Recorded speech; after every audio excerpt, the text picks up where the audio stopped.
News room live और मैं हूं आपके साथ आशा सरमाल। इस वक्त की बड़ी खबर के साथ ही शुरुआत करेंगे। मेरे साथ मेरे सहयोगी कुणाल गोस्वामी भी हैं, लेकिन बड़ी खबर इस वक्त पाकिस्तान से सामने आ रही है, जहां पर आप देखिए किस तरह से एक बड़ा धमाका हुआ है।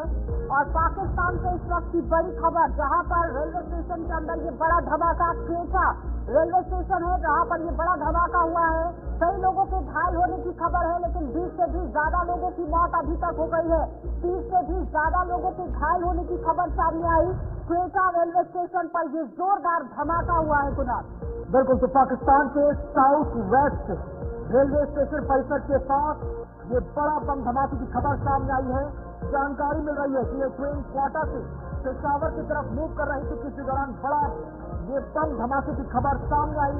अब तक 30 से ज्यादा लोगों की घायल होने की सूचना है, जबकि दर्जन भर से ज्यादा लोगों की मौत के आंकड़े भी सामने आ रहे हैं। तो पाकिस्तान की सरजमी एक बार फिर से धमाकों की आवाज से गूंजती नजर आ रही है, जहां पर एक बार फिर से पाकिस्तान के अंदर बम धमाके में 20 से ज्यादा लोगों की मौत हो गई और 30 से ज्यादा लोग घायल हुए। ये हादसा तब हुआ जब सैकड़ों की तादाद में जो ट्रेन में लोग सवार होकर क्वेटा से पेशावर की तरफ जा रहे थे, इसी दौरान ट्रेन में बम ब्लास्ट हुआ और देखते ही देखते सैकड़ों की तादाद में लोगों की मौत हो गई। जानकारी ये भी मिल रही है कि रेस्क्यू जो टीम है घटनास्थल पर मौजूद है, लेकिन जैसे जैसे समय गुजर रहा है मृतकों की संख्या बढ़ती जा रही है। घायलों को नजदीकी अस्पताल में भर्ती कराया गया है। जांच एजेंसियां, सुरक्षा एजेंसियां, पाकिस्तान की पुलिस सभी घटनास्थल पर मौजूद हैं और धमाके की वजहों को पता लगाने का जो सिलसिला है वो शुरू हो रहा है। सबकी बड़ी खबर और रेस्क्यू टीम जहाँ पर घटनास्थल पर पहुंच गई है। बम निरोधक दस्ता जो है वो मौके पर बुलाया गया है। हादसे की जांच लगातार शुरू कर दी गई है। क्वेटा में 2 बम ब्लास्ट हुए हैं। एक धमाके में 4 लोगों की पहले मौत बताई गई थी, लेकिन ये आंकड़ा लगातार बढ़ता चला गया, जिसमें अब आप देखिए किस तरह से 20 लोगों की मौत फिलहाल बताई जा रही थी और 30 से भी लगभग लोग जो है वो घायल हैं। क्वेटा रेलवे स्टेशन पर अफरा तफरी का माहौल है। तस्वीरों में आप देख सकते हैं किस तरह का माहौल पाकिस्तान के क्वेटा रेलवे स्टेशन पर देखने को मिला, क्योंकि हैवी बम ब्लास्ट बताया गया। और ये भी बताया जा रहा है सोर्सेज के हवाले से कि IIED जो ब्लास्ट है वो यहाँ पर हुआ है। तो पाकिस्तान में लगातार बम धमाकों की ये खबरें आम नहीं है। इससे पहले भी कई बार धमाके यहाँ पर होते रहते हैं। कुछ दिन पहले भी पाकिस्तान में बम ब्लास्ट हुआ था और पाकिस्तान के अशांत नॉर्थ जो बेगिस्तान है वहाँ पर भी बम धमाका हुआ, जिसमें 4 सुरक्षा कर्मियों की मौत हो गई थी, जबकि कई लोग घायल भी हुए थे। इसके अलावा खैबर पख्तूनख्वा में भी एक स्कूल के पास बम धमाका हुआ था।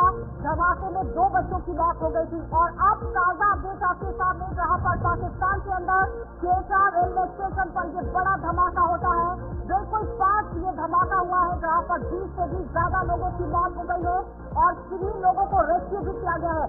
फिलहाल बड़ी अपडेट, जहाँ पर आप देखिए ये मरने वालों का आंकड़ा जो है वो बढ़ सकता है। करोड़ी से विदेश मामलों की जानकार हमारे साथ जुड़ गए। करोड़ी की सिंह जी, जिस तरह से यहाँ पर ये बड़ा धमाका हुआ है, लगातार IED ब्लास्ट जो है वो बताया जा रहा है, लेकिन अभी तक फिलहाल पुष्टि नहीं की गई है। सोर्सेज के हवाले से ये खबर है।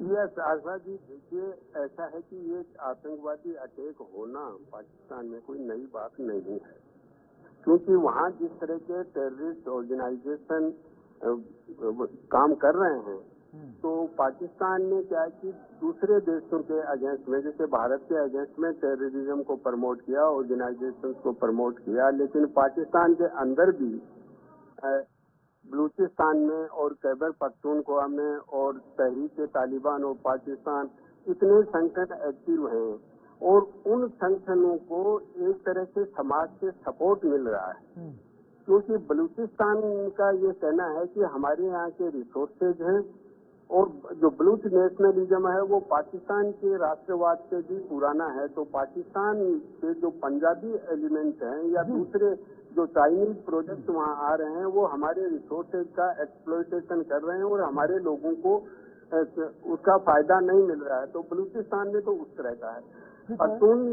पख्तूनिस्तान में देखिए, ये जो पख्तून और बलूच हैं दोनों ही अफगानिस्तान और ईरान और पाकिस्तान में डिवाइडेड हैं। तो कम्युनिटी का डिवीजन हो जाता है, तो वो कम्युनिटी हमेशा असर्ट करती है कि पुनर्संगठित होने के लिए। तो पाकिस्तान के अगेंस्ट में भी शिकायत है और वो अपने आप को पुनर्संगठित भी करना चाहते हैं। और जब राजनीतिक अस्थायित्व हो, आर्थिक संकट हो, तो स्थिति और विकट बन जाती है। तो पाकिस्तान में आजकल राजनीतिक अस्थायित्व का दौर चल रहा है प्रैक्टिकली, और आर्थिक संकट के दौर से भी गुजर रहा है। तो ऐसी स्थिति में जो सेना है और जो इंटेलिजेंस एजेंसीज हैं, वो जो सरकार है, उसमें आपस में तनाव की स्थिति बनी हुई है कुछ सीमा तक। और लेकिन करोड़ों सिंह सर, ये जो बलोच के जो सीनियर एसएसपी हैं मोहम्मद बलोच, उनका ये कहना है कि it seems to be a suicide bomber. तो ये पहली घटना तो नहीं है कि जब लोग इस तरह की घटना को अंजाम देने के लिए अपनी जान की परवाह नहीं करते। पहले भी मामले ऐसे सामने आए जहां पर सुसाइडल बॉम्बर ने किस तरह से पाकिस्तान के अलग अलग प्रांतों में इस तरह के धमाकों को अंजाम दिया हो। ये कुणाल जी, इस तरह का ये जो ह्यूमन बम का कंसेप्ट है सुसाइड वाला, ये श्रीलंका में एलटीटी से शुरू हुआ था, ये वहां से शुरू हुआ कंसेप्ट। तो इस तरह का सुसाइड बॉम्बर होना, क्योंकि कोई भी इंसान अगर मरने को तैयार होता है, उसको मालूम है कि मैं मरूंगा और फिर भी तैयार होता है, तो वो उसके कमिटमेंट को दर्शाता है, कितनी प्रतिबद्धता है अपने कार्य के लिए।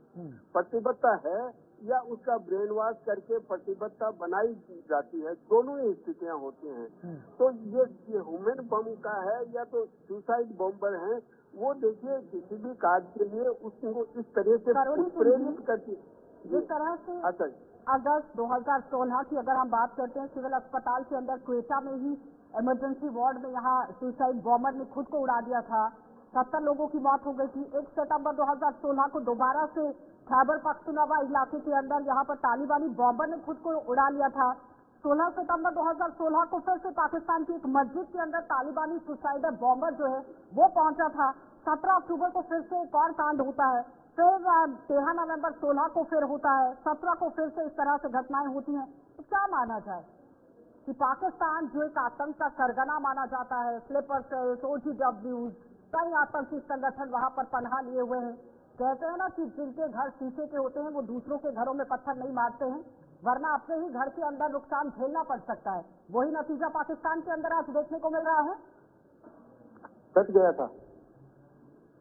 हेलो जी जी, हेलो, हाँ जी, आपको सवाल पहुंचा? बीच में कट गया था। 2016-17 में लगातार हमले हुए, जिसमें मैंने आपको पहले भी बताया कि खैबर पख्तूनख्वा के अंदर किस तरह से सुसाइडर बॉम्बर पहुंचा, कई लोगों की मौत हो गई। और सवाल यहाँ पर यह है कि जो आतंक को पनाह देने वाला सरगना पाकिस्तान, क्योंकि जम्मू कश्मीर के अंदर हालात को बिगाड़ने की कोशिश, और बार बार जिस तरह से कहा जाता है कि जिनके घर खुद के शीशे के होते हैं वो दूसरों के घरों में पत्थर नहीं मारते हैं, उसका खामियाजा पाकिस्तान भुगत रहा है आज। क्योंकि IED ब्लास्ट बताई जा रही है सोर्सेज के हवाले से जो खबर है। देखिए आशा जी, ऐसी स्थिति है कि जो भी देश आतंकवाद को बढ़ावा देता है, हिंसा को बढ़ावा देता है किसी के अगेंस्ट में, वो खुद उसका अल्टीमेटली विक्टिम होता है। क्योंकि अगर आप अपने ही समाज में आतंकवादियों को तैयार करेंगे तो उनका एक दृष्टिकोण होता है, वो फिर आपके अगेंस्ट में भी हो जाते हैं। जैसे अमेरिका पाकिस्तान दोनों ने मिलकर तालिबान को बढ़ावा दिया। पहले अमेरिका ने तालिबान को भुगता, अब पाकिस्तान भी तालिबान को भुगत रहा है। तहरीक तालिबान पाकिस्तान है वो। तो इस तरह का अगर आप गलत दिशा में जाओगे, अगर आपके साधन सही नहीं है, तो आपका वो अच्छा उद्देश्य हासिल नहीं हो सकता। बहुत बहुत धन्यवाद जुड़ने के लिए। तो फिलहाल पाकिस्तान के क्वेटा के अंदर आपने देखा कि रेलवे स्टेशन के बिल्कुल पास एक बड़ा धमाका हुआ, लेकिन बड़ी अपडेट आपके सामने रख देते हैं, जहां पर देखिए झारखंड से बड़ी खबर देखने को मिल रही है, क्योंकि सियासी सरगर्मियां लगातार तेज हो गई हैं। झारखंड के अंदर चुनावों के बीच में इनकम टैक्स का ये छापा पड़ा है, और CM सोरेन के PS यानी कि आप देखिए PS के घर के अंदर IT की रेड हुई है। रांची जमशेदपुर के अंदर 17 ठिकानों पर छापे मारे गए हैं। चुनाव में हवाला के जरिए जहां पर पैसे का लेन देन को मद्देनजर रखते हुए ये बड़ी छापेमारी यहाँ पर हुई है। बिल्कुल, तो झारखंड विधानसभा चुनाव जहां पर आने वाले वक्त में 2 चरणों में संपन्न होते हुए नजर आएंगे, लेकिन इसी बीच इनकम टैक्स की टीम ने मुख्यमंत्री हेमंत सोरेन के PS यानी पर्सनल सेक्रेटरी के घर सुनील श्रीवास्तव के आवास समेत उनके रिश्तेदारों के समेत कुल 16 से 17 के ठिकाने हैं, चाहे जमशेदपुर हो या रांची हो, जहां पर छापेमार की कार्रवाई लगातार सामने आ रही है। मामले को लेकर लगातार एक के बाद एक कई टीमें यहां पर दबिश दे रही हैं। सुनील श्रीवास्तव हेमंत सोरेन के राइट हैंड भी कहे जा सकते हैं, पर्सनल सेक्रेटरी भी हैं, निजी सचिव भी हैं, और अब जिस तरह की कार्रवाई की खबर सामने आई है, तस्वीरें आपके सामने टीवी स्क्रीन पर, उसके बाद झारखंड की सियासत में नया सियासी भूचाल आ गया है, क्योंकि विपक्ष अब एक बार फिर से इस मुद्दे को उछालता हुआ नजर आएगा कि मौजूदा केंद्र सरकार या भारतीय जनता पार्टी को जब जब चुनाव हाथ से निकलता हुआ नजर आता है तो IT या फिर CBI की टीमों का इस्तेमाल किया जाता है। लेकिन राजधानी रांची में इनकम टैक्स की लगातार कार्रवाई झारखंड के अंदर चल रही है, क्योंकि राजधानी रांची में आयकर विभाग की तरफ से छापेमारी की गई है। 9 जगह पर एक साथ ये दबिश दी गई है। झारखंड में आचार संहिता लागू है, लेकिन उसके बीच में इस तरह से इनकम टैक्स डिपार्टमेंट की तरफ से छापेमारी की गई है। केंद्रीय एजेंसियां लगातार सक्रिय मोड पर हैं। हेमंत सोरेन के निजी सचिव के घर पर भी बड़ा छापा मारा गया है। बिल्कुल, इससे पहले भी हमने देखा था कि आज से करीब 3 महीने पहले ही हेमंत सोरेन के जो निजी सचिव हैं सुनील श्रीवास्तव फिर सुर्खियों में आए थे, जब चंपई सोरेन को मुख्यमंत्री के पद से हटाया जा रहा था, तब ये वही व्यक्ति था। आशा आपको याद होगा। तो बहरहाल क्या कुछ बयान सामने आए सरकार के प्रति उसको निभाने का काम किया। रोज छापे पड़ेंगे, रोज सूत्रों के हवाले से जानकारी आएगी। मैं बहुत स्पष्ट शब्दों में इन जांच एजेंसियों को पूछना चाहते हैं कि आप समय का चुनाव कैसे करते हैं और पात्र कहां से ढूंढते हैं, खोज पाएंगे भैया। छापेमारी की गई है। मनीष झा हमारे साथ, हमारे संवाददाता झारखंड से जुड़ गए हैं। मनीष, क्या कुछ अपडेट है? जिस तरह से बताया गया कि 17 ठिकानों पर छापेमारी की गई है, क्या कुछ दस्तावेज उठाए गए हैं? किस तरह से पूरी पूछताछ वहां पर चल रही है? आशा, मुख्यमंत्री हेमंत सोरेन के निजी सचिव हैं सुनील श्रीवास्तव, उनके 9 जगहों पर लगातार छापेमारी सुबह से ही जारी है, और उनके ससुराल में उनके संबंधी जितने हैं वहां छापेमारी जारी है, और इस पर सियासत भी गर्म है। सुप्रियो भट्टाचार्य पहले से ही कहते रहे हैं कि भारतीय जनता पार्टी ने जिस समय को चुना है, यह समय राजनीतिक फायदा लेने के लिए है। जितनी भी जांच एजेंसियां हैं वह तो स्वतंत्र है, परंतु भारतीय जनता पार्टी के इशारे पर काम कर रही है। उन्होंने तथ्य देते हुए कहा कि जिस तरह से कार्रवाई हो रही है, स्वतंत्र एजेंसियां हैं, यदि किसी से यहाँ छापेमारी होती है और कुछ नहीं पकड़ा जाए, कुछ नहीं निकलता है, तो स्वतंत्र एजेंसियों को यह आश्वस्त करना चाहिए कि किसी राजनीतिक लाभ उन्हें हो। उन्होंने यह भी आरोप लगाया कि भारतीय जनता पार्टी जिस तरह से लगातार कार्रवाई कराती रही है और लोगों को बताने का प्रयास करती है कि इनकम टैक्स का जो CBI है, ये सभी लगातार इसलिए छापेमारी कर रही है। ये बताइए, जिस तरह से आयकर विभाग ने इससे पहले भी छापेमारी की थी, 26 अक्टूबर को आयकर विभाग की तरफ से विधानसभा चुनावों के दौरान हवाला के माध्यम से ही जो धन का लेन देन हुआ था, उसकी सूचना के आधार पर रांची, जमशेदपुर, गिरिडीह, कोलकाता में भी छापेमारी की गई थी, लेकिन जिसमें 150 करोड़ रुपए की जो बेईमानी संपत्ति है, निवेश है, उसके दस्तावेज जब्त किए गए थे। आज किस तरह से कार्रवाई की गई है? क्या दस्तावेज कोई जब्त किए गए हैं या फिर कोई कैश यहाँ पर इकट्ठा की गई है, बरामद की गई है? किस तरह से आज कार्रवाई रही है? आरोप तो है ही, लेकिन उस बीच में कार्रवाई को किस तरह से अंजाम दिया गया? आशा, थोड़ा समय का इंतजार करना होगा, क्योंकि अभी जिस तरह से छापेमारी जारी है, 12 बजे के बाद अनुमान है कि 2 से 3 बजे के बाद कुछ आउटपुट आने की संभावनाएं हैं। अब बड़ा सवाल यह उठता है कि जब जब CBI या IT की टीमों का इस्तेमाल किया जाता है, विपक्ष एक ही रटा रटाया जवाब देता है कि बीजेपी के हाथ से चुनाव जब सरकता है तो इस तरह से एजेंसियों का इस्तेमाल होता है, भले ही रिकवरी हो ना हो। अब बीजेपी इस पूरे इन्वेस्टिगेशन को किस तरह से डिफेंड कर रही है। बीजेपी के पास पहले से भी ऐसे कई घटनाक्रम हैं जहां पर से रिकवरी हुई है। कुणाल, जिस प्रधानमंत्री आए थे और गढ़वा में आकर उन्होंने जनसभा को संबोधित करते हुए कहा था कि मैंने अपने जीवन में इतनी राशि यानी नोट का पहाड़ कभी नहीं देखा जो झारखंड में देखने को मिल रहा है। तो उन्होंने सीधे तौर पर जो सत्ता पक्ष है अभी उन पर आरोप लगाते हुए कहा है कि सत्ता पक्ष के जो मंत्री हैं वो भ्रष्टाचारी है। मिथिलेश ठाकुर को भी आड़े हाथों लेते हुए उन्होंने कहा कि नोटों का बंडल पकड़ा जाता है, जो राशि केंद्र की ओर से डेवलपमेंट के लिए भेजा जाता है, राज्य सरकार या उनके मंत्री उसे खा जाते हैं। उस वक्त आरोप तो लगा था कि सरकार से जुड़े हुए कुछ लोगों के पास इस तरह से इतना पैसा बरामद हुआ है, तो समझिए कि यहाँ बड़ी मछलियों के पास कितना पैसा होगा। जहाँ जनता का विकास होना चाहिए था, काम होना चाहिए था, वो नहीं हो पाया। फिलहाल मनीष बनाए रखेंगे अगली खबर के लिए, आगे बढ़ जाते हैं। एक और बड़ी अपडेट आपके सामने, जहाँ पर आप देखिए झारखंड महाराष्ट्र विधानसभा चुनाव प्रचार लगातार तेज हो गया है और सभी राजनीतिक दल पूरी ताकत के साथ चुनाव प्रचार में जुट गए हैं। एक एक करके आज केंद्रीय गृह मंत्री अमित शाह का झारखंड का दौरा है और 10 नवंबर को प्रधानमंत्री नरेंद्र मोदी का दौरा भी झारखंड के अंदर है। बिल्कुल, तो आज महाराष्ट्र और झारखंड समेत दोनों ही चुनावी राज्यों में ताबड़तोड़ इसके बाद एक चाहे इंडिया लाइन हो या इंडिया लाइन हो, दोनों की तरफ से इसके बाद एक तमाम चुनावी रैलियां हैं। लोगों को साधने का प्रयास किया जाएगा, चाहे महाराष्ट्र में एक चरण में विधानसभा चुनाव हो या झारखंड में 2 चरणों में संपन्न होने वाला विधानसभा चुनाव। दोनों ही राज्यों पर आज दिन भर चुनावी नेताओं की पकड़ नजर आएगी। झारखंड की ही बात कर ले तो भारतीय जनता पार्टी के जो चाणक्य हैं गृह मंत्री अमित शाह, वो कई रैलियों को संबोधित करते हुए नजर आएंगे। बीते दिन भी हमने देखा था कि किस तरह से एक के बाद एक ताबड़तोड़ जमकर जनसभाएं हुई थी। प्रधानमंत्री नरेंद्र मोदी भी लगातार महाराष्ट्र में डेरा डाले हुए हैं, वहां पर भी हमने देखा किस तरह से प्रधानमंत्री नरेंद्र मोदी की तरफ से जो इंडिया अलायंस है, जो एमडी है, महाविकास अघाड़ी, उसको लेकर तंज कसा गया। आज पीएम नरेंद्र मोदी की महाराष्ट्र में कई चुनावी रैलियां हैं। कुछ जानकारियां आपके टीवी स्क्रीन पर, जहां पर महाराष्ट्र के अकोला में दोपहर 12 बजे प्रधानमंत्री नरेंद्र मोदी जनसभा को संबोधित करते नजर आएंगे। इसके बाद महाराष्ट्र के नांदेड़ में ठीक दोपहर 2:30 बजे पीएम मोदी की दूसरी जनसभा है, जबकि 10 नवंबर को झारखंड के दौरे पर रहेंगे प्रधानमंत्री नरेंद्र मोदी। और आज झारखंड में मोर्चा संभाला है गृह मंत्री अमित शाह ने।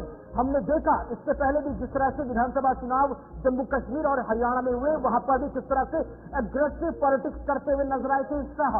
लेकिन अब झारखंड में किस तरह से सियासी समीकरणों को बदला जाएगा, इंडिया अलायंस को किस तरह से मजबूती दी जाएगी, ये देखना बेहद खास होगा। लेकिन उस बीच में देखिए झारखंड के अंदर यहाँ पर लगातार अपनी बात को सामने रखने की कोशिश की गई। महाराष्ट्र के अंदर कांग्रेस को कटाक्ष करते भी देखा गया, लेकिन फिलहाल निशाना कांग्रेस पर साधा गया और बार बार 370 पर स्टैंड पूछा जा रहा है। क्योंकि बताते चले कि प्रधानमंत्री नरेंद्र मोदी की तरफ से भी 370 को लेकर कांग्रेस को घेरने की कोशिश हुई। महाराष्ट्र के अंदर भी, झारखंड के अंदर भी इसी तरह से कवायद जो है वो तेज कर दी गई है। लेकिन फिलहाल सभी राजनीतिक दल जिस तरह से एक एक करके अपनी ताकत झोंक रहे हैं, झारखंड के अंदर क्या कुछ समीकरण बनेगा ये बड़ी बात है। दूसरी तरफ महाराष्ट्र के अंदर यहाँ पर क्या कुछ समीकरण बनेगा ये बड़ा सवाल है। क्योंकि कांग्रेस पर 370 संविधान को लेकर, आदिवासी को लेकर, जल जीवन जंगल को लेकर बड़े मुद्दे उठाए गए कि आखिर जहाँ कांग्रेस पार्टी की तरफ से क्या कुछ काम किया गया, ये बड़ा सवाल था। हमारे साथ मनीष झा ने एक बार फिर से ज्वाइन कर लिया है। मनीष, आप ही के पास आएंगे। जिस तरह से 370 को लेकर कांग्रेस पार्टी को लगातार घेरने की कोशिश हो रही थी और झारखंड के अंदर जो रैलियां हैं, वो रैलियां किस तरह से रखी गई हैं, क्या कुछ तैयारियां हैं, कितने समय के लिए रहेंगी, क्या कुछ सौगातें रहेंगी, अपडेट कीजिएगा। आशा, आज हजारीबाग में केंद्रीय गृह मंत्री अमित शाह हैं और वहां हम लोग जा रहे हैं। यहाँ से कुछ ही दूरी पर वो है। निश्चित तौर पर जो जम्मू कश्मीर स्थिति अभी बन रही है, धारा 370 की जो बातें चल रही है, ये बातें यहाँ उभर कर सामने आएंगी। और जो हेमंता बिश्व शर्मा है, उन्होंने जिस तरह से लगातार घुसपैठियों की बात की है, बांग्लादेशी घुसपैठी घुस रहे हैं भारत में और उन्हें जगह मिल रहा है, इसको लेकर हेमंत सरकार को घेरने का प्रयास किया है। तो ये जो 2 प्रमुख मुद्दे हैं, जो राष्ट्रीय मुद्दे हैं, निश्चित तौर पर आज उसे उठाने का प्रयास करेंगे अमित शाह। और जो जगह है जहाँ लगातार इस तरह की बातें होती रही हैं, जो 2 समुदाय हैं वो आमने सामने होते रहे हैं, तो ये मुद्दा जो एक नया मुद्दा मिला है भारतीय जनता पार्टी को, निश्चित तौर पर ये चुनाव पर प्रभाव डालेगा और इसका समीकरण बनाते नजर आएंगे भारतीय जनता पार्टी के ठीक है, महाराष्ट्र का रुख कर रहे हैं हमारे साथ हमारे संवाददाता लगातार ग्राउंड जीरो से जुड़े हुए हैं। आपसे समझना चाहेंगे एनडीए वर्सेस महायुति को लेकर जो जमकर सियासी लड़ाई चल रही है, 288 विधानसभा सीटों पर एक ही चरण में मतदान होने जा रहा है और आज का दिन भी बेहद खास है। राहुल गांधी से लेकर प्रधानमंत्री नरेंद्र मोदी तक अपने अपने अलायंस के लिए जमकर चुनाव प्रचार करते नजर आ रहे हैं।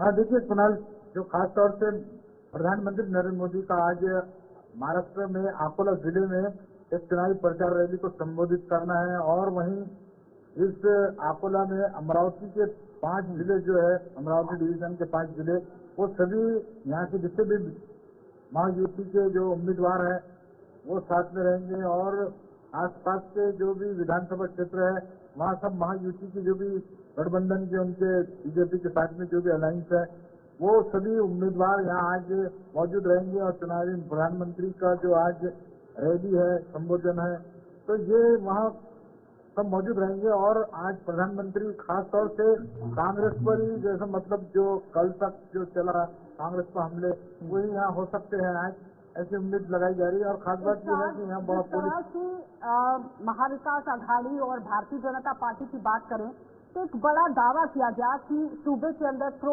इनकम्बेंसी है और इसके अगेंस्ट यहाँ पर आप देखिए किस तरह से वोट पड़ेंगे, एक बड़ा दावा। उसके बाद यहाँ पर एनडीए की तरफ से ये दावा किया गया कि सरकार के खिलाफ हवा है, वहां से अपने आप को आप देखिए किस तरह से काट कर लीजिए। लेकिन विधानसभा में जीत हासिल करने के लिए सरकार पूरी तरह से लोगों के दर्द पर मरहम लगाने की कोशिश करेगी। आपको लगता है कि फायदा होने वाला है? किस तरह का रहेगा समीकरण? हाँ देखिए, खास तौर से हम देख रहे हैं कि यहाँ जो है बगावत जो है बहुत ज्यादा बढ़ चुकी है, पार्टियों में बगावत देखी जा रही है। जो हर बीजेपी की जो उम्मीदवार है उनकी ही फाइट में बीजेपी के ही उम्मीदवार उतरे हैं, लेकिन वो अपक्ष है और यहाँ जो है और दूसरी पार्टियों के भी उम्मीदवार है। वोट का बंटवारा होता हुआ नजर आता है। यही जो बड़े नेता जो चुनावी प्रचार रैलियां कर रहे हैं उसका कुछ फर्क देख सकते हैं, लेकिन यहाँ ऐसा मुश्किल नजर आ रहा है। अब जो सरकार है बहुत ज्यादा मेहनत कर रही है, लेकिन पार्टी में ही बगावत के सुर देखने को मिल रहा है। दो महत्वपूर्ण सवाल हैं, दो जो इस सबसे ज्यादा चुनावी मुद्दे इर्द गिर्द घूमते नजर आ रहे हैं। एक बटेंगे तो कटेंगे का नारा जो एनडीए की तरफ से दिया गया है, महायुति की तरफ से दिया गया है, और एनडीए की हम बात करें तो वहां से जुड़ेंगे तो जीतेंगे की बात। और दूसरी तरफ बीते कई दिनों से हम जो लाडली योजना है उसको लेकर भी जमकर राजनीति होती देख रहे हैं। ग्राउंड जीरो पर इन मुद्दों के कितने इम्पैक्ट नजर आ रहे हैं? अब देखिए, ये मुद्दे जो है ये तो अपनी जगह पर है और खासतौर से अभी प्रधानमंत्री ने कल एक नया नारा दिया है, एक रहेंगे तो सेफ रहेंगे।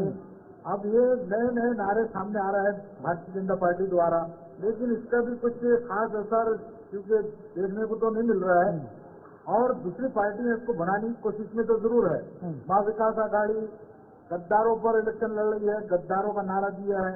ये अलग अलग तरीके से चुनाव लड़ा जा रहा है। और इरशाद, बहुत बहुत धन्यवाद जुड़ने के लिए और मनीष आपका भी धन्यवाद जुड़ने के लिए। लेकिन फिलहाल लगातार महाराष्ट्र से झारखंड के अंदर सियासत तेज हो गई है क्योंकि एक एक करके ताबड़तोड़ यहाँ पर रैलियां हो रही हैं और ताबड़तोड़ रैलियों के बाद कांग्रेस पर सीधे सीधे निशाना साधा जा रहा है। सीधा आपको उत्तराखंड लिए चलेंगे। स्थापना दिवस को लेकर मुख्यमंत्री यहाँ पर क्या कुछ कह रहे हैं वो मुझे विश्वास है हमारे प्रवासी उत्तराखंड वासी राज्य की विकास यात्रा में ऐसे ही बड़ी भूमिका निभाते रहेंगे।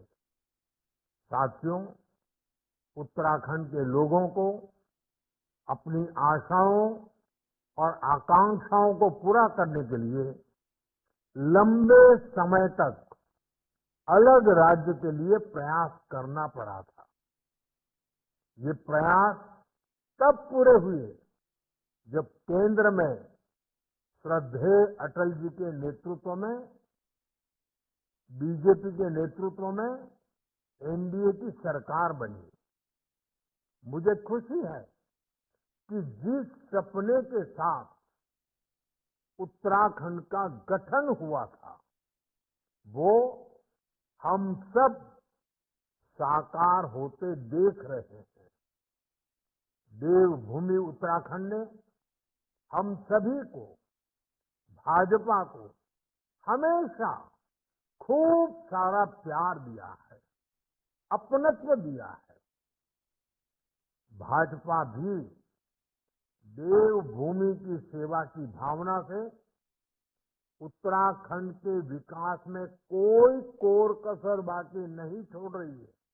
साथियों, कुछ दिन पहले ही केदारनाथ मंदिर के कपाट बंद हुए हैं। कुछ साल पहले बाबा केदार के दर्शन के बाद उनके चरणों में बैठकर मैंने बड़े विश्वास से कहा था कि ये दशक उत्तराखंड का दशक होगा। बीते वर्षों में उत्तराखंड ने मेरे इस विश्वास को सही साबित किया है। आज उत्तराखंड विकास के नए रिकॉर्ड बना रहा है, नए कीर्तिमान गढ़ रहा है। पिछले साल के सस्टेनेबल डेवलपमेंट गोल्स इंडेक्स में उत्तराखंड को पहला स्थान प्राप्त हुआ है। ईज ऑफ डूइंग बिजनेस में राज्य को अचीवर्स और स्टार्टअप रैंकिंग में लीडर्स की कैटेगरी में रखा गया है। पिछले 1.5-2 वर्षों में उत्तराखंड की राज्य विकास दर में 1.25 गुना से ज्यादा की बढ़ोतरी हुई है। इस साल जीएसटी कलेक्शन में भी 14% का उछाल आया है। 2014 में उत्तराखंड में प्रति व्यक्ति आय करीब 1.25 लाख रुपये सालाना थी, जो आज बढ़कर 2,60,000 रुपये हो चुकी है। 2014 में उत्तराखंड राज्य का सकल घरेलू उत्पाद यानी स्टेट की जीडीपी 1,50,000 करोड़ के आसपास थी। चलिए, तो फिलहाल प्रधानमंत्री को आप सुन रहे थे किस तरह से राज्य स्थापना दिवस पर उत्तराखंड के लोगों की बात वो कर रहे हैं कि किस तरह से उपलब्धियां उन्होंने अपनी रखी है। लेकिन उनके साथ साथ सीएम पुष्कर सिंह धामी क्या कुछ कह रहे हैं वो भी जरा सुन लीजिए। आप सबको प्रणाम करता हूं और आप सबकी उपस्थिति को स्वागत करता हूं, आप सबका अभिनंदन करता हूं। कार्यक्रम में उपस्थित हमारे दूर दूर से आए हुए सभी भाइयों बहनों, बड़े बुजुर्गों, मेरे नौजवान साथियों, उपस्थित हमारे छात्र छात्राओं, पत्रकार मित्रों एवं छायाकार बंधुओं, मैं सबसे पहले आप सभी को आज राज्य स्थापना दिवस की बहुत बहुत बधाई देता हूं, शुभकामनाएं देता हूं।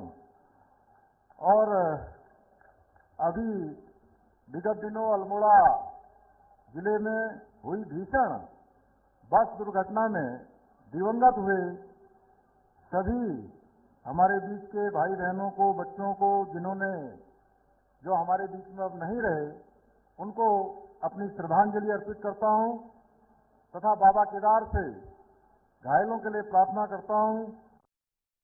चलिए, तो फिलहाल मुख्यमंत्री उत्तराखंड से आप देखिए किस तरह से अपना संबोधन दे रहे हैं, क्योंकि राज्य स्थापना दिवस चल रहा है। आम जनता के लिए लगातार काम चल रहा है, बड़ी उपलब्धियां गिनाने की कोशिश, लेकिन आने वाले समय में लोगों की जो समस्याएं हैं उनका भी निवारण किया जाएगा। आगे बढ़ जाते हैं, एक और बड़ी खबर से आपको रूबरू करवाते चले। कांग्रेस पार्टी लगातार चुनावों को मद्देनजर रखते हुए अब यहाँ पर एक्शन मोड में नजर आ रही है, लेकिन उससे पहले यूपी उपचुनाव की तैयारियां लगातार तेज हो गई हैं। सभी दल चुनाव प्रचार में जुट गए हैं। एक एक करके आप देखिए किस तरह से अपनी बात को रखा जा रहा है। आज सीएम योगी आदित्यनाथ की कई चुनावी रैलियां होने वाली है। अलीगढ़, मैनपुरी, कानपुर के अंदर ये चुनावी रैलियां होंगी। बिल्कुल, तो उत्तर प्रदेश की 9 विधानसभा सीटों पर उपचुनाव होने जा रहा है और उपचुनाव के बीच जमकर इस वक्त आरोप प्रत्यारोप चल रहे हैं। इसी बीच ये इस वक्त कहा जाए तो प्रतीक्षा का सवाल बना है योगी आदित्यनाथ के लिए। हाल फिलहाल में आपको आशा याद होगा, लोकसभा चुनाव के अंदर जो भारतीय जनता पार्टी अपना 2019 या 2014 का जो रिकॉर्ड थी वो रिपीट नहीं कर पाई थी। लिहाजा इस वक्त हमने देखा था कि अब पूरी जिम्मेदारी योगी आदित्यनाथ ने ही संभाली है। न सिर्फ योगी आदित्यनाथ उत्तर प्रदेश की 9 विधानसभा सीटों पर जमकर प्रचार कर रहे हैं, बल्कि उनके ऊपर पायबंद नेता के तौर पर झारखंड और महाराष्ट्र में भी जिम्मेदारी है। लेकिन समाजवादी पार्टी का ये रिकॉर्ड रहा है कि जिन 9 सीटों पर इस वक्त विधानसभा चुनाव चल रहा है, उनमें से 7 सीटें समाजवादी पार्टी का गढ़ कही जाती हैं, जिसमें करहल जैसी सीट तो सबसे ज्यादा महत्वपूर्ण है। लेकिन भारतीय जनता पार्टी ने यूपी की आम जनता से वादा कर दिया है कि भाई अब ना बटेंगे ना कटेंगे, एक साथ रहेंगे, सेफ रहेंगे, लिहाजा भारतीय जनता पार्टी को आप वोट करें। समाजवादी पार्टी और बीजेपी के बीच ये सीधे कांटे की टक्कर देखी जा रही है। कांग्रेस की तरफ से पूरा अनकंडीशनल सपोर्ट समाजवादी पार्टी को दिया जा रहा है, लेकिन समाजवादी पार्टी इस वक्त बेहद एक्टिव मोड में नजर आ रही है। लेकिन इस बीच में कानपुर की सीसामाऊ सीट है, प्रयागराज की फूलपुर है, मैनपुरी की करहल है, मिर्जापुर की मझा, अयोध्या की जहां पर आपने देखा मिल्कीपुर सीट थी लेकिन वहां पर चुनाव नहीं हो रहा, अम्बेडकर नगर की कटहरी सीट है, गाजियाबाद सदर है, अलीगढ़ की खैर है, मुरादाबाद की कुंदरकी है और यहाँ मुजफ्फरपुर की आप देखिए किस तरह से मीरापुर सीट है। लेकिन फिलहाल लगातार आप देखिए इस बार के जो उपचुनाव होने वाले हैं भारतीय जनता पार्टी और समाजवादी पार्टी के बीच में कांटे की टक्कर है। लेकिन उसके बीच में एक और बड़ी खबर जहां पर फिलिस्तीन पाक पर आंसू बहाने वाले आज पूरी तरह से चुप है। इस तरह से बड़ी बात सीएम योगी आदित्यनाथ की तरफ से कही गई। जम्मू कश्मीर के मामलों पर आप देखिए किस तरह से कटाक्ष किया जा रहा है। यूपी के सीएम योगी आदित्यनाथ लगातार विपक्षी दलों पर अब कटाक्ष कर रहे हैं। वो कह रहे हैं कि फिलिस्तीन और पाकिस्तान पर आंसू बहाने वाले अब जम्मू कश्मीर के मुद्दे को लेकर आखिर चुप क्यों है, इस पर अपना काम क्लियर क्यों नहीं करते हैं।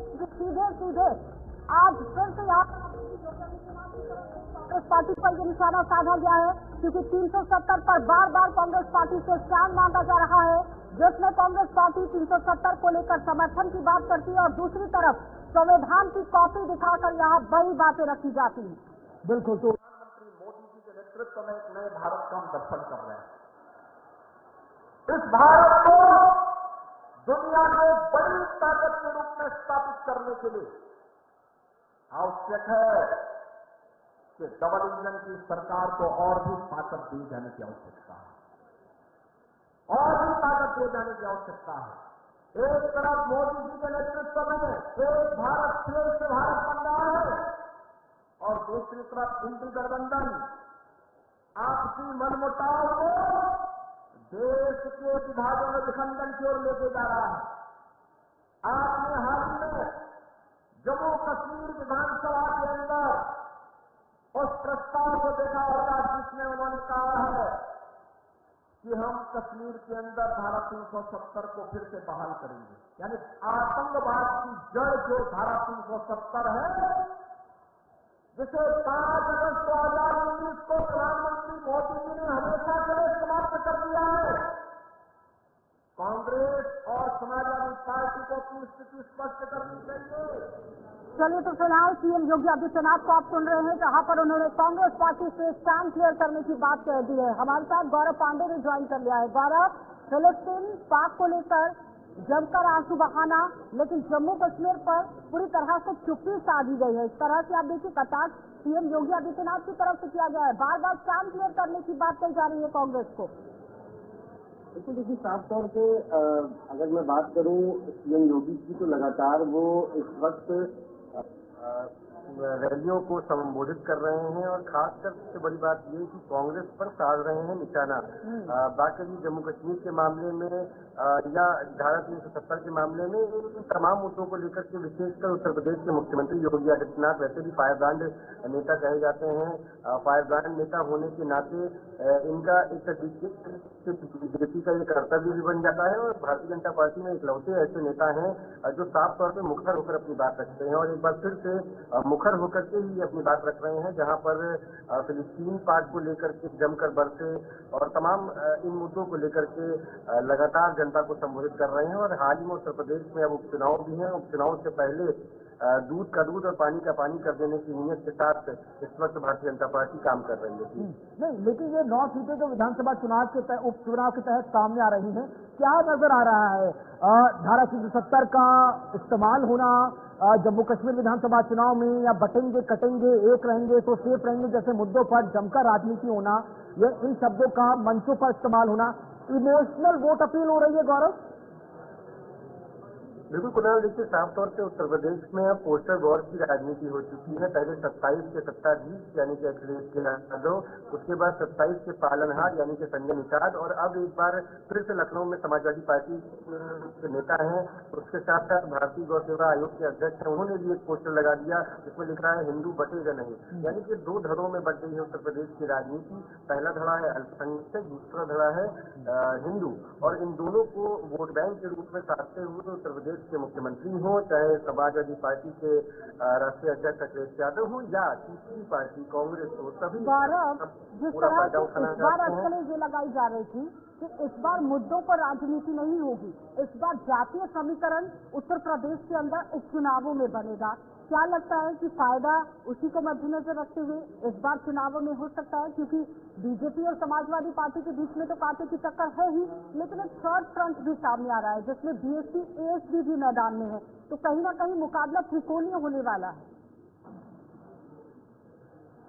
बिल्कुल, देखिए पहला चुनाव है जिसमें मायावती ने भी इस बार अपने कैंडिडेट को उतारा है। साफ तौर पे जो त्रिकोणीय मामला बन रहा है जिसकी आप बात कर रहे हैं उत्तर प्रदेश, अगर आप बात करें तो समाजवादी और भारतीय जनता पार्टी की विशेष टक्कर होने वाली है। कांग्रेस सपोर्ट कर रही है समाजवादी पार्टी का, जिन सीटों पर बात हो रही थी कांग्रेस की और समाजवादी पार्टी की, सीटों पर समाजवादी पार्टी बहुत बहुत धन्यवाद जुड़ने के लिए।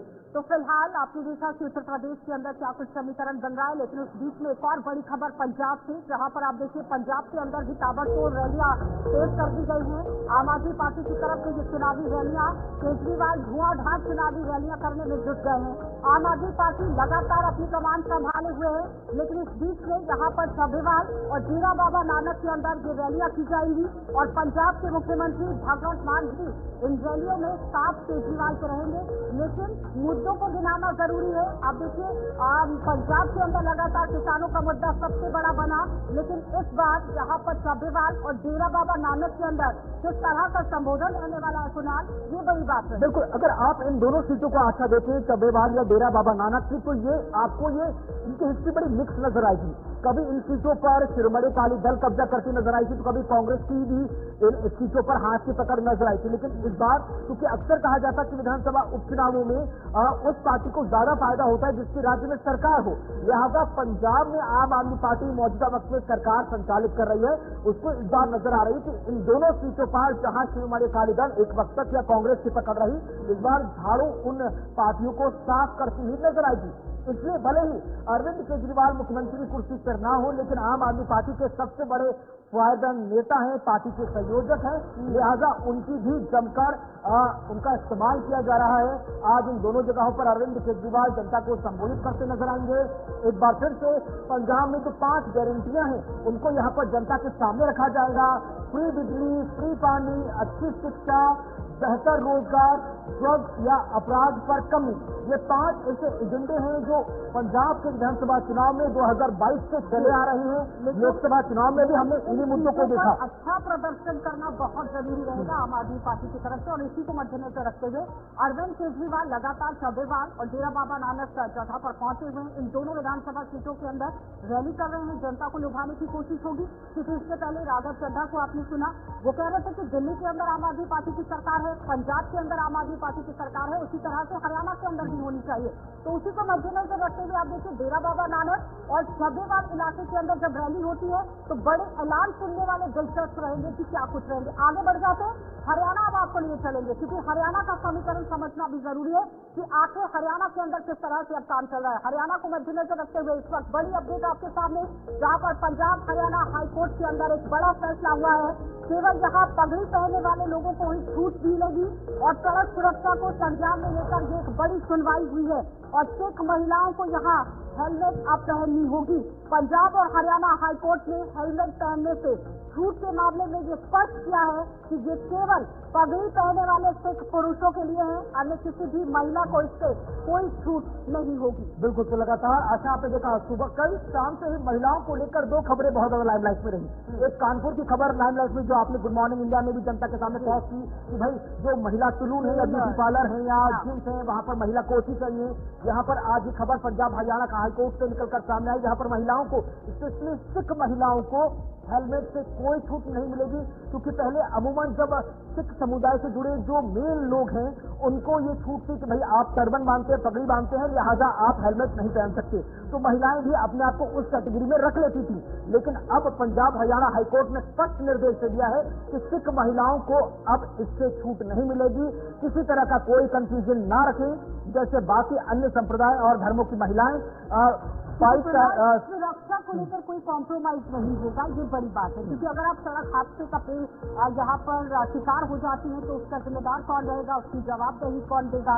तो फिलहाल पगड़ी पहनने वाले लोगों को हेलमेट के लिए जहाँ पर निजात मिल गई है, लेकिन उस बीच में महिलाओं को उसी तरह से ट्रैफिक का जो रूल है वो फॉलो करना होगा। आगे बढ़ जाते हैं, एक और बड़ी खबर आपको दिखा देते हैं। देखिए, यूपी के अंदर लखनऊ में गोमती पुस्तक महोत्सव मनाया जा रहा है। सीएम योगी आदित्यनाथ की तरफ से यहाँ पर उद्घाटन किया गया है और अब यहाँ टेक्नोलॉजी के सही इस्तेमाल की जरूरत है, इस तरह से सीएम योगी आदित्यनाथ की तरफ से ये बात कही गई। अब टेक्नोलॉजी हमें चला रही है, इस तरह से वो कह रहे हैं।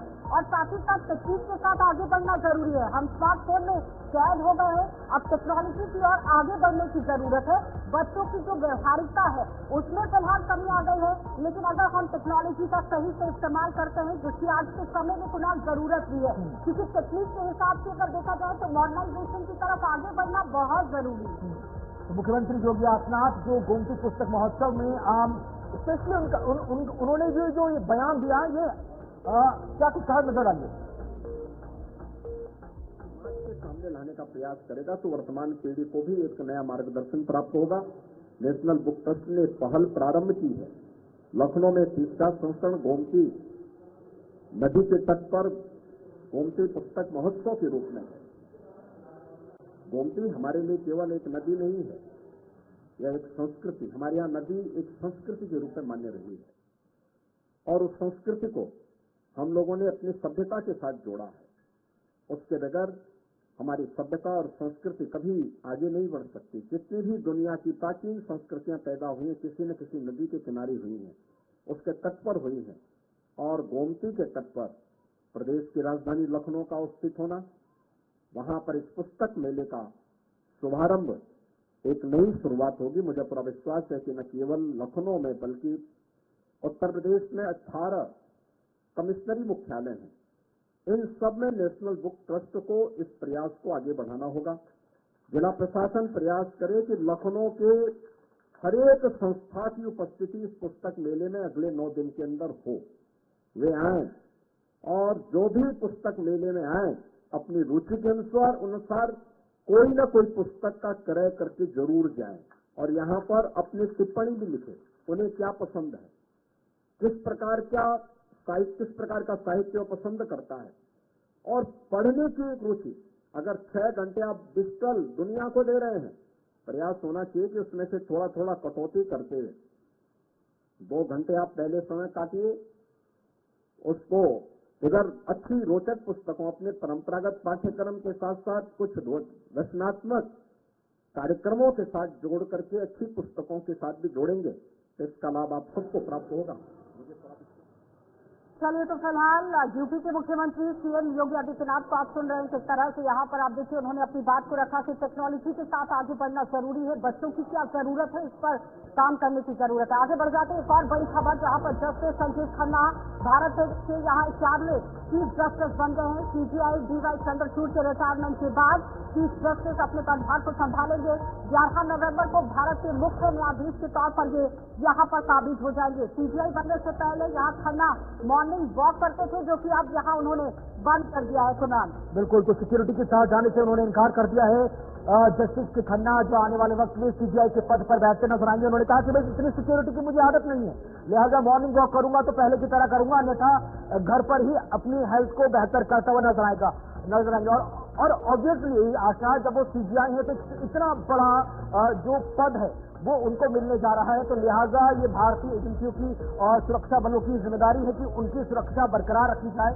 और उनका ये कहना है कि भैया इतनी सिक्योरिटी की मुझे आदत नहीं है, इतनी सिक्योरिटी में मॉर्निंग वॉक करूंगा तो मैं अपनी हेल्थ। क्योंकि सीजीआई चंद्रचूड़ का आखिरी वॉकिंग डे है और भावुक भी हुए।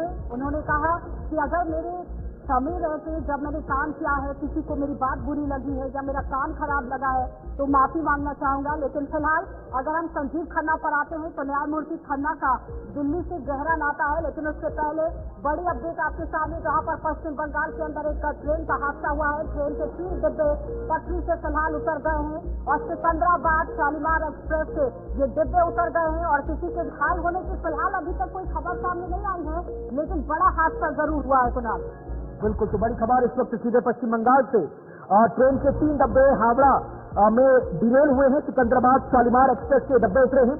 फिलहाल किसी के हाथाहाथ घायल होने की सूचना नहीं है। सिकंदराबाद शालीमार सुपरफास्ट एक्सप्रेस के कुछ डब्बे डिरेल हुए हैं। दक्षिण पूर्व रेलवे डिवीजन ने ये जानकारी दी है। कुल डब्बों की संख्या 3 है, इनमें पार्सल वैन भी बताई जा रही है। रेलवे प्रशासनिक अमला मौके पर मौजूद है, राहत बचाव कार्य जारी है। इन डब्बों को ट्रैक से हटाया जा रहा है ताकि ट्रेनों का आवागमन सुचारू किया जाए। अन्य ट्रेनों की जो लेट प्रतीति है या ये कहा जाए उनके समय निर्धारण में जो देरी आई है उसको दुरुस्त किया जाए। तो लगातार जब जब ऐसे डब्बों के डिरेल होने की खबर सामने आती है तो सभी के कान खड़े हो जाते हैं, क्योंकि इससे पहले भी हमने कानपुर के इलाके में भी हमने खबर देखी थी। हमको जो और भी उड़ीसा वाला मैटर आप याद कीजिए। सही है, बहुत सही है, लेकिन इस बीच में रेलवे विभाग को भी काम करने की जरूरत है कि आखिर कहाँ पर त्रुटियां रह गई हैं। इस तरह से रेल के डिब्बे जो हैं वो पटरी से उतर जाते हैं तो रेलवे विभाग के अंदर बजट काफी तरीके से दिया जाता है, लेकिन उसके बावजूद भी अगर इस तरह से हादसे पेश आते हैं तो फिर रेल विभाग को काम करने की जरूरत है। तो न्यूज रूम लाइव में फिलहाल इतना ही। मुझे और मेरे सहयोगी को दीजिए इजाजत। नमस्कार।